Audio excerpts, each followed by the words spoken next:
नमस्कार, स्वागत है आपका खबर फर्स्ट में। मैं आशुतोष पांडे। आप देख सकते हैं अभी मैं मौजूद हूं मौलाना मजरूल हक अरबी एवं फारसी विश्वविद्यालय पटना में। जी हां, यहां पे आउटसोर्सिंग कर्मचारियों का आज धरना था और धरना का पीछे का कारण अगर हम जानेंगे तो कहीं ना कहीं बहुत बड़ी करप्शन यहां पे हुई है। मैं आपको पूरे मामले को बताऊंगा।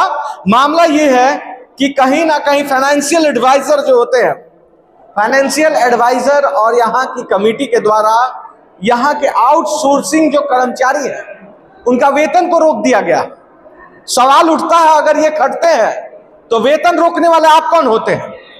अगर यूनिवर्सिटी के पास पैसा नहीं है तो फाइनेंशियल एडवाइजर के पास महंगी लग्जरियस गाड़ी कहां से आ जाती है?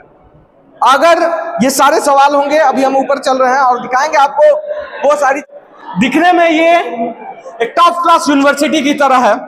आप देख सकते हैं कि कैंपस का रखरखाव किस तरह से है। आप देखिए, ये है सैयद मोहम्मद मुजफ्फर हुसैन, फाइनेंशियल ऑफिसर है। देखिए ये इनका बोर्ड है और यहाँ पे देखिए लिखा हुआ है वित्तीय फाइनेंस। प्रॉब्लम क्या है पहले आप लोग ये बताइए। प्रॉब्लम है, हम लोग का 3 महीना से वेतन नहीं मिला है। पहले हम लोग संविदा पर काम करते थे। हाँ। हम लोग का संविदा तोड़ दिया गया। हाँ। और तोड़ करके ये तरह तरह का मैंने ये हो रहा है। पूरा आउटसोर्सिंग में आ जाइएगा। हाँ। तो आप लोग को 1 तारीख की 1 तारीख की वेतन मिल जाएगा। हाँ। हम 2010 से काम कर रहे थे। हाँ। संविदा पे। भाई साहब आप कितने से 2004 से काम कर रहे हैं। मतलब पहले आप लोग को आउटसोर्सिंग में रखा गया, उसके बाद वेतन पे भी ताला लगा दिया गया। नहीं, पहले संविदा। पहले संविदा से आप लोग को इन लोग बहला फुसला के आउटसोर्सिंग करवाए और उसके बाद इनकी तनख्वाह भी रोक दी। जी। कितने दिन से तनख्वाह रोक दी? तनख्वाह जो है, 1 मिनट, तनख्वाह जो है वो मई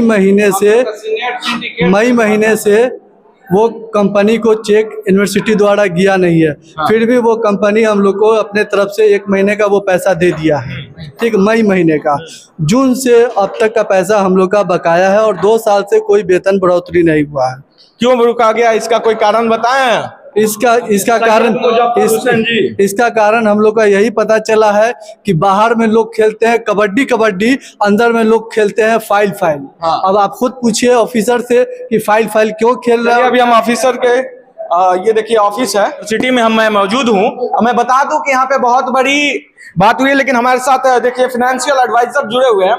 सवाल कई होंगे। देखिए सर, आप देख सकते हैं कि अभी चेयर पे बैठे हुए थे। खबर फर्स्ट जिस तरह से अपने लहजे में बात करती है, बेबाक अंदाज, सीधा सवाल चाहेगा भी कि सीधा जवाब दें।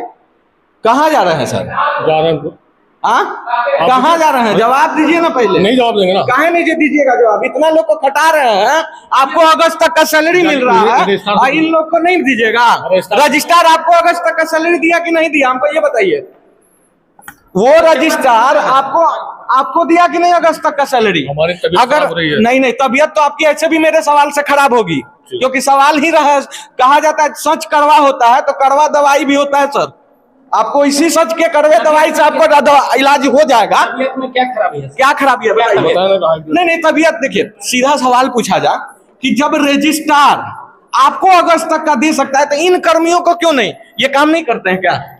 वो पीआरओ से पूछे। पीआरओ आपसे क्या पूछे? आपसे क्या पूछे? आप ही रजिस्ट्रार साहब पर चलिए। रजिस्ट्रार साहब पर चलिए। आपसे क्या पूछा? नहीं जा सकता। क्यों नहीं सर? नहीं। रजिस्ट्रार पर चलिए ना सर।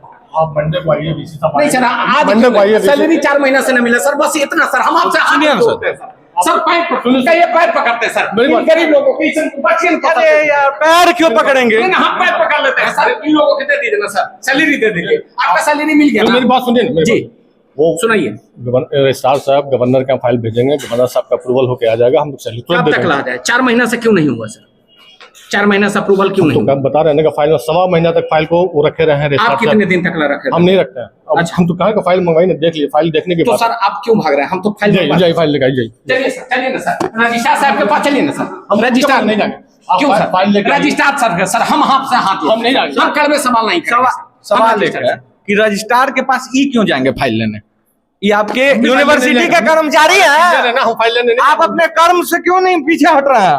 आप तब दे दीजिए, रिजाइन दे दीजिए जब आपको कोई काम ही नहीं है, जब रजिस्ट्रार आपकी बात ही नहीं सुनेगा, जब आप जिससे फाइनेंशियल ऑफिसर हैं आप, और आप ही के डिपार्टमेंट में इन लोगों को नहीं मिल रहा, आपके कार्य करने के समय में जब नहीं मिल रहा है। और आगे बढ़िए, कैमरामैन को बोलूंगा एकदम आगे रखिए, एक गलती कीजिएगा अभी ठीक नहीं होगा।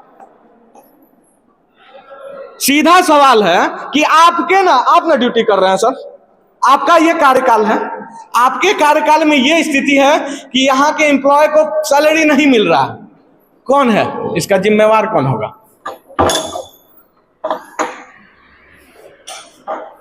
इसका जिम्मेदारी लेगा कौन? आप लीजिएगा ना। अरे इस ऑफिस में बैठे हुए हैं, फाइनेंशियल ऑफिसर हैं, फिनेंस ऑफिसर हैं, पूरा यूनिवर्सिटी का आप जानकारी है। फिनेंस का मतलब क्या होता है? आपको क्या जानकारी है? मेरा सीधा सवाल, कोई जानकारी नहीं है, हम इस एम्प्लॉय नहीं है। हमारे पास जब बिल आता है, बिल में हमारे बहुत सारे क्राइटेरिया होते हैं, वो बिल को हम लोग चेक करते हैं, बिल सही होता है तो हम लोग बिल पास करते हैं। बिल में अगर कोई त्रुटि होती है तो उसको फिर रजिस्ट्रार के यहाँ भेजते हैं उसको रेक्टिफाई करने के लिए। सफाई करने के कौन सा बिल में त्रुटि पाया गया? सफाई कर्मियों को डायरेक्ट हम पेमेंट नहीं करते हैं, हम तो एजेंसी को पेमेंट करते हैं, आरएसएस एजेंसी को पेमेंट करते हैं। ये सारे मैन पावर स्टाफ जो है वो आरएसएस एजेंसी के तहत काम करते हैं। आरएसएस एजेंसी एजेंसी को क्यों रखे हैं जो 4 महीना तक काम नहीं कर पाता? तो उसको कहिए टर्मिनेट करने का, वो टर्मिनेट करने का पावर हमको नहीं हुआ है, चांसलर को है और रजिस्ट्रार को है, और उन लोगों को कहिए टर्मिनेट कर दें, दूसरी एजेंसी ले आवे। कहीं ने आपको नहीं लग रहा है कि रजिस्ट्रार और फाइनेंशियल दोनों में चल रहा है लड़ाई? नहीं, कोई लड़ाई नहीं लग रहा है सर, बात से तो लग रहा है, यही लग रहा है। कोई लड़ाई नहीं है, लेकिन जो सच्चाई है वो आपको बता रहे हैं। वो फाइल आप देख लीजिए, आप पूरी फाइल को जब पढ़िएगा ना तो आप थोड़ी देर जाके वहाँ फाइल को पढ़ लीजिए, देखिए कि वहाँ हम इसलिए कहा कि आप इंक्वायरी करवाइए, आप इसको लिखिए, वो बिहार गवर्नमेंट को लिखिए, गवर्नर को लिखिए, उसको इंक्वायरी करवा ले, जिसकी गलती होगी वो उसको सस्पेंड किया जाएगा, रिमूव किया जाएगा, जो पनिशमेंट डिपार्टमेंट को देना देगी। आपको बिहार सरकार देता है कि आरएसएस एजेंसी देता है सैलरी? हमको बिहार गवर्नमेंट देती है। बिहार गवर्नमेंट देती है। बिहार गवर्नमेंट देती है, और इन लोगों को आरएसएस देती है। आपका सैलरी मिल गया तो आपके घर पर रोटी चल रहा है सर? हम तो इन लोगों के फेवर में, आप फाइल को जब देखिएगा तो आपको देखिए, ये है फाइनेंशियल ऑफिसर और कहते हैं कि आपको पता है फाइनेंस के बारे में क्या होता है, कई सारे कागजें होती है, कई सारी फॉर्मेलिटी होती है, जिसको ये कहते हैं कि हम फिलअप करेंगे उसके बाद, लेकिन इनको तनख्वाह मिल जाता है, इनको तनख्वाह मिल जाता है।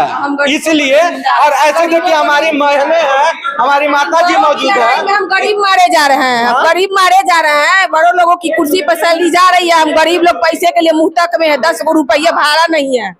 सफाई कर्मचारी पैदल आते हैं, लेट होते तो बोलते हैं कि लेट से आ रही है, कैसे आएंगे हम लोग? कैसे आएंगे?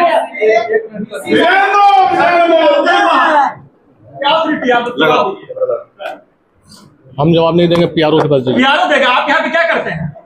हम जो करते हैं आप हमको देखने वाले आप नहीं, हमको देखने वाले आप नहीं है। क्यों नहीं दिया सैलरी? देखने वाला क्यों नहीं देखेंगे आपको? इनको कौन देगा? इतना आदमी का देगा, आपको अगर तक मिल जाता है ना, इसीलिए आप बोल रहे हैं। आप समझ सकते हैं कि किस तरह से सुनील जी को बोलाइए ना सर, किस तरह से देख सकते हैं इनके पास जवाब नहीं है, ये कहते हैं कि हम जवाब नहीं देंगे। ये टेंडर भी इन्हीं के रीजन में हुआ है। ये पाटलिपुत्रा में कार्यरत थे, इनको यहाँ भेजा गया था कार्यरत के लिए, फिर उसी के समय इनका टेंडर हुआ था। टेंडर के टाइम भी ये लोग बहुत नखरा किए हैं। फिर टेंडर कैसे पास हुआ, फिर टेंडर के बाद क्या प्रॉब्लम हुआ, इन्हीं से पूछिए, सारा जवाब देंगे, सारा जवाब देंगे। 14 पॉइंट जो लगाया गया है, जिस कारण हम लोग को पेमेंट नहीं हो रहा है, इसी पे यही लगाया। इसे पूछते हैं कि किस तरह का लाचारी इन लोगों के पास है। पैसा 4 महीना से नहीं है, काम तब भी करते हैं, और पेमेंट देने की अगर बात आती है तो ऐसे ऑफिसर यहाँ पे बैठे हुए हैं जो पेमेंट नहीं देते। क्या देखिए ऑफिस में, देखिए, हाय देखिए, बाप रे बाप, ये देखिए इस यूनिवर्सिटी के पास पेमेंट देने के लिए कर्मचारियों का पैसा नहीं है, लेकिन ये देखिए लग्जरियस मसलन, यहाँ साहब का तबीयत खराब हो जाता है तो यहीं पे बैठ के आराम करते हैं। और ये देखिए इम्पोर्टेड यहाँ पे फर्नीचर लगा हुआ है, एसी लगा हुआ है। देखिए पूरा एक एक चीज आपको मैं दिखाना चाहता हूँ, एसी लगा हुआ है, इम्पोर्टेड सोफा लगा हुआ है, मसलन लगा हुआ है, लेकिन ये इनके लिए है, कर्मचारियों के लिए नहीं है। कर्मचारियों की बात आती है तो कई सारे पेपर निकलने लगते हैं, साइन होने लगते हैं, कई सारे लीगली क्राइटेरिया ये समझाने लगते हैं। और जब इनसे सवाल पूछा जाता है तो कहते हैं फिनांस के बारे में जानते हैं, ट्यूशन ले लीजिए बता देंगे फिनांस क्या होता है। आपको फिनांस समझाइएगा, फिनांस आपका आप एफओ ऑफिसर है, फाइनेंशियल ऑफिसर है कि 4 महीना से इन लोगों को पगार नहीं मिल रहा है, आपको पगार मिल जा रहा है, इनका कौन घर चलाएगा? मेरा सवाल सीधे तौर पे है। अगर मौलाना हक यूनिवर्सिटी के वाइस चांसलर और चांसलर को मैं बोलता हूं, अगर समय रहते अगर इनको न्याय नहीं मिलेगा तो खबर फर्स्ट चुप नहीं रहेगा। इस आवाज को बुलंदी से उठाएंगे और इस हद तक उठाएंगे कि हो सकता है कि उसके बाद आप ना रहे, कोई और आए और वो आपको देगा, वो इनको हक दिलाएगा। हक दिलाना हमारा काम है, हम हक दिलाते रहेंगे। देखिए आज हमारे साथ उनको बोला गया है, इनको कौन है परमानेंट? एफओ साहब बोले थे, वो क्या बोले थे? कहा था उन्होंने कि हमें जो है चेक मिला था हमको कंटीजेंसी का, वो मैं वापस कर रहा था कि मुझसे ये काम नहीं हो सकेगा, ओवरलोडेड है। तो उन्होंने कहा कि फाइनेंशियल एडवाइजर को आप लिख दीजिए एप्लीकेशन और सरेंडर कर दीजिए। बोला कि परंपरा तो ऐसी नहीं रही है, 10 साल का मेरा टेन्योर रहा यहाँ, रजिस्ट्रार को एप्लीकेशन लिख के दिया जाता है, सरेंडर किया जाता है, एफए को नहीं किया जाता है। तो मैं रजिस्ट्रार को दे दूंगा, आपको नहीं दूंगा। ये परमानेंट स्टाफ है, इनको बोला गया कि आपको भी निकाल देंगे यहाँ से। क्या बोले थे? कौन बोला? फाइनेंशियल ऑफिसर साहब आपका नाम क्या है? बता रहा हूँ, सुनिए। फाइनेंशियल ऑफिसर ने कहा हमको, फाइनेंस ऑफिसर ने, कि ऐसा है कि आपने मेरी बात का उल्लंघन नहीं किया है, ऑनरेबल वाइस चांसलर का किया है। मैं ऐसा तो नहीं कि हम उनके शान में कोई गुस्ताखी किया, मतलब इनके ये प्रवक्ता है क्या? तो कहेंगे फिर तो आप समझ लीजिए, मतलब समझ के लेना, जो वीसी साहब का हुक्म होगा वो हम करेंगे सर आंखों पर। इन शाम तक मेंटली प्रिपेयर्ड रहिए कि आपको जो है सस्पेंड या डिसमिस किया जाएगा। ये बोले हाँ, इनके पास ये ऑथोरिटी है, फाइनेंस ऑफिसर साहब। अच्छा, लेकिन फिर जो है हमने बात, फाइनेंस ऑफिसर का नाम क्या है? सैयद मुजफ्फर खान साहब, क्या लिखा हुआ है जी। उसके बाद फिर मैं जो है एप्लीकेशन जाके दिया अपने यूनियन के सेक्रेटरी को, ऑनरेबल वाइस चांसलर को और रजिस्ट्रार को, और यूनिवर्सिटी और हमारे सारे भाई बंधुओं का बड़ा सपोर्ट रहा, कोई दिक्कत नहीं रही। और वीसी साहब ने कहा कि कोई बात नहीं है, हमने कहीं पर कुछ भी नहीं करना है, आप ठीक वापस कर दिया, इंटरेस्ट का पैसा मिला था और आपसे पहले कंसेंट लिया भी नहीं गया था, आप अपना काम कीजिए, कोई दिक्कत नहीं है। हम आपको क्या किसी को परेशान नहीं करने जा रहे हैं। रजिस्ट्रार साहब का बहुत सपोर्ट मिला। हमारे जो रजिस्ट्रार है कर्नल कामेश कुमार साहब, इतना डायनेमिक आदमी है, इतना डायनेमिक आदमी है, अगर वो नहीं अभी आते इस यूनिवर्सिटी में तो पता नहीं यूनिवर्सिटी कहाँ पहुंच जाती। मतलब ये लोग लूटने का धंधा बना लिया क्या सर? इसलिए मैं तो ये कर्नल कामेश कुमार साहब को सल्यूट करता हूँ। इस यूनिवर्सिटी को अगर आज खड़ा किए हुए हैं, संभाले में इस परिस्थिति में, तो सिर्फ कर्नल साहब की शान है। रजिस्ट्रार ही का कर्नल कामेश कुमार का रजिस्ट्रार का रजिस्ट्रेशन सर का कहना है अभी यूनिवर्सिटी को खड़ा किए हुए। जी हाँ, लेकिन उन पर आरोप लगा रहे हैं। कौन आरोप लगाना? कोई आरोप लगाते ही है कि मेरी चोरी छिपी रहे, कौन नई बात है?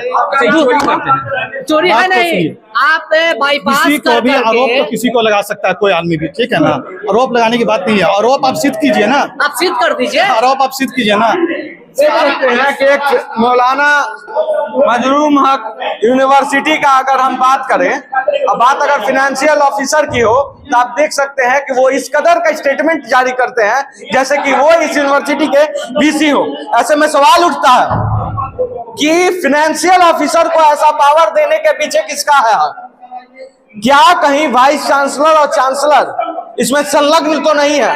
क्या उनके देखरेख में इन सभी लोगों को उनका हाथ तो नहीं है इनका सैलरी रोकने के पीछे? ऐसे ही तमाम सवाल है, बीसी से भी पूछेंगे, वाइस चांसलर हो या चांसलर हो या रजिस्ट्रार हो, जिस तरह से आज एफओ का हाल हुआ है वही हाल सबका होगा अगर इनको हक नहीं मिलेगा तो। हक दिलाना हमारा काम है, हम हक दिला कर रहेंगे। ऐसे ही तमाम बड़ी खबरों के लिए बने रहे खबर पर।